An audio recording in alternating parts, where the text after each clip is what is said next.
রব্বুল আলামিনের কি অদ্ভুত পরিকল্পনা 2026-এ এসে ধানের শীষের জোয়ারের বিপক্ষে আমাকে স্বতন্ত্র লড়াই করতে হচ্ছে।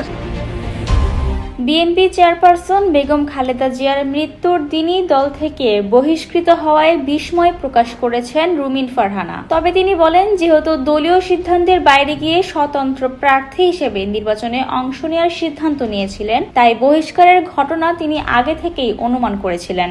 এই পরিস্থিতিকে তিনি নিজের জীবনের নতুন অধ্যায়ের সূচনা বলেও উল্লেখ করেন।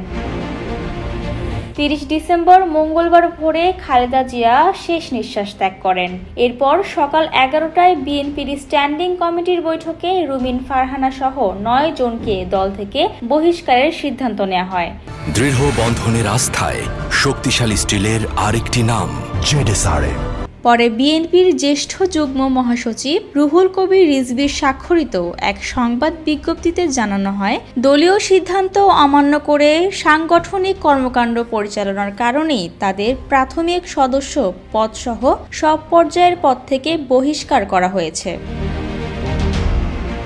বহিষ্কার নিয়ে প্রতিক্রিয়ায় রুমিন ফারহানা বলেন, খালেদা জিয়ার মৃত্যুর দিনেই এই আদেশ আসা তার জন্য খুবই বেদনাদায়ক। তিনি মনে করেন, যার আদর্শে রাজনীতি করেছেন এবং যার স্নেহে এত দূর এগিয়েছেন, তার মৃত্যুর দিনেই দল ছাড়তে হওয়া কাকতালীয় নয়। তিনি বলেন, রাজনীতিতে আপোষ না করে একা দাঁড়ানোর শিক্ষা তিনি খালেদা জিয়ার কাছ থেকেই পেয়েছেন। রুমিন ফারহানা আরও বলেন, খালেদা জিয়া ছিলেন একজন আপোষহীন নেত্রী। তার মৃত্যুতেই দেশ ও দলের বড় ক্ষতি হয়েছে। তিনি জানান, হাসপাতালে ভর্তি হওয়ার আগে খালেদা জিয়া তার সঙ্গে কথা বলে গিয়েছিলেন এবং তার মনোনয়নপত্র না পাওয়ার বিষয়টি জানতে চেয়েছিলেন।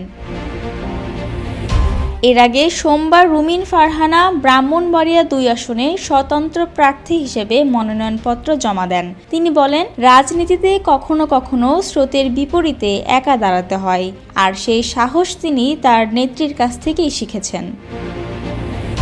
ডেস্ক রিপোর্ট, জয় জয় দিন।